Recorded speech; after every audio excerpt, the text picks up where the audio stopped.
తెలంగాణలో అడవులపైకి బుల్డోజర్లు తోలుతున్నారు. ఆ రాష్ట్ర ప్రభుత్వం ప్రజలకిచ్చిన వాగ్దానాలను మరిచింది. కర్ణాటక, హిమాచల్లోనూ ఆ పార్టీ ప్రభుత్వ తీరు అలాగే ఉంది. కాంగ్రెస్ అంటే విశ్వాసఘాతుకం, బీజేపీ అంటే సత్యానికి ప్రతీక అంట.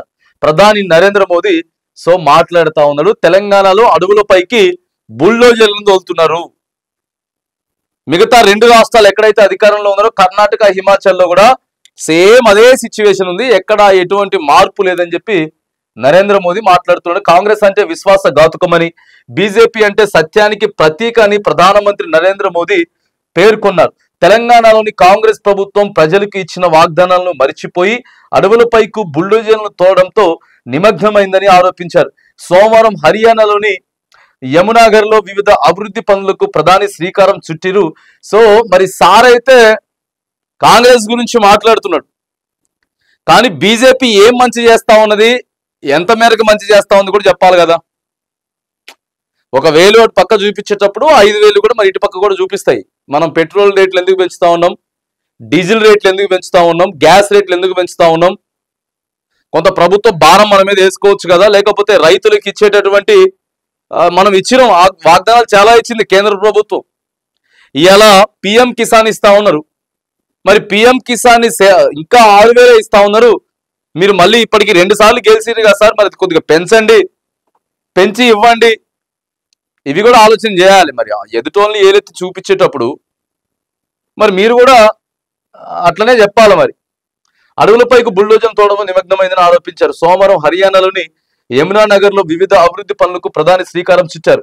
అనంతరం అక్కడ ఏర్పాటు చేసిన బహిరంగ సభలో ప్రసంగించారు. హర్యానాలో 3సారి అధికారంలోకి వచ్చిన వెంటనే ప్రజలకు ఇచ్చిన వాగ్దానాల అమలులో బీజేపీ ప్రభుత్వం నిమగ్నమైందట. కానీ కాంగ్రెస్ పాలిత రాష్ట్రాల్లోని ప్రభుత్వాలు మారిన ప్రజా విశ్వాసఘాతుకానికి పాల్పడుతున్నాయి. తెలంగాణలో ప్రకృతికి నష్టం కలిగిస్తున్నారు, జంతువులను ప్రమాదంలోకి నెడుతున్నారు. ఇదే కాంగ్రెస్ పనిచేసేటటువంటి తీరు. చూడండి ఒకసారి హెచ్సియు వివాదం ఎక్కడ దాకా పోయిందో ఒకసారి చూడండి. హెచ్సియు వివాదం కీలక పాయింట్ గా మారిపోయింది కేంద్ర ప్రభుత్వానికి కూడా. ఇక్కడ తెలంగాణలో తీసుకున్నటువంటి ఒక నిర్ణయం, ఒక ఆలోచన, ఇవాళ దానినే జంతువులని లేకపోతే అడవుల్ని నరికేటటువంటి సున్నితమైనటువంటి అంశం బీజేపీ ఎట్లా క్యాచ్ చేసుకుందో చూడండి. మరి డైరెక్ట్ దేశ ప్రధాని నరేంద్ర మోదీనే ఆడికి పోయి సభలో చెప్తున్నాడు. ఇంపాక్ట్ ఎక్కడ పడుతుందో ఒకసారి ఆలోచన చేయాలి. ప్రాంతానికి సంబంధించినటువంటి అంశం ఏంది, రాష్ట్రానికి సంబంధించిన అంశం ఏంది, దేశానికి సంబంధించినటువంటి అంశం ఏంది అనేది దయచేసి ప్రభుత్వాలు ఆలోచన చేసుకోవాలి. ప్రధానంగా రాష్ట్ర ప్రభుత్వాలు ఆలోచన చేసుకోవాలి. చూడండి ఇప్పుడు ఏం జరిగిందో. ఎన్ని రోజులు రాజకీయ పరంగా తిప్పుకుంటూ వచ్చింది, కానీ డైరెక్ట్ ప్రధాని నరేంద్ర మోదీ గారు ఎంత క్యాచ్ చేసుకున్నారో చూడండి. బుల్డోజర్ల ప్రభుత్వం, కాంగ్రెస్ ప్రభుత్వం, బుల్డోజర్ల ప్రభుత్వం. పేదల ఇండ్లపైకి బుల్డోజర్లు తోలింది, మూగ జీవాల మీదకి, ఆ తర్వాత చెట్ల మీదకి బుల్డోజర్లను తోలుతా ఉన్నది బుల్డోజర్ల ప్రభుత్వం కాంగ్రెస్ అని చెప్పి ఇలా డైరెక్ట్ ప్రధానమంత్రి మాట్లాడితే దేశంతో పాటు ఇతర దేశాలు కూడా చూస్తాయి. ఏం మాట్లాడుతూ ఉండని ఇట్లా కాంగ్రెస్ పార్టీ. చూడండి ఇంపాక్ట్ ఎక్కడి నుంచి వెళ్ళి ఎక్కడికి పడుతున్నదో. ఇప్పటికైనా సరే తెలంగాణ ప్రభుత్వం ఆలోచన చేసుకోవాలి. అవతల వాళ్ళకి మనం అవకాశం ఇస్తున్నామా లేకపోతే ఏంటిది అనేది చూడాలి.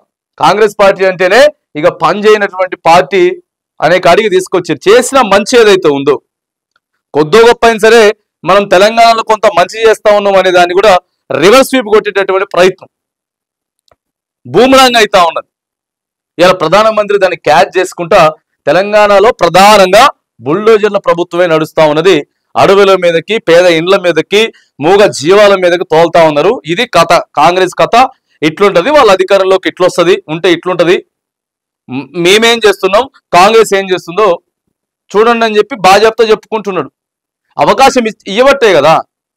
లేదు మీరు ఏం చేస్తున్నారు, కేంద్ర ప్రభుత్వంలో ఉండి ఇప్పటికీ ఇన్నిసార్లు ప్రధానమంత్రిగా మీరు 2 సంవత్సరాల నుంచి వెళ్తా ఉన్నారు కదా, ఏం చేసిండ్రు, దేశానికి ఏం చేసిండ్రు, రాష్ట్రాలకి ఏం చేసిండ్రు అని చెప్పి మాట్లాడుకునే దానికంటే ముందే ఏం చేయలేదు, పెద్దగా ఏం చేయలేరు వాళ్ళు. ఏమైంది నరేంద్ర మోదీ గారు వచ్చిన తర్వాత ఏమన్నా అయిందా? పెద్ద మార్పులు పేద ప్రజల కోసం, పేద ప్రజల జీవితాల్లో పెద్ద మార్పులు ఏం రాలేదు.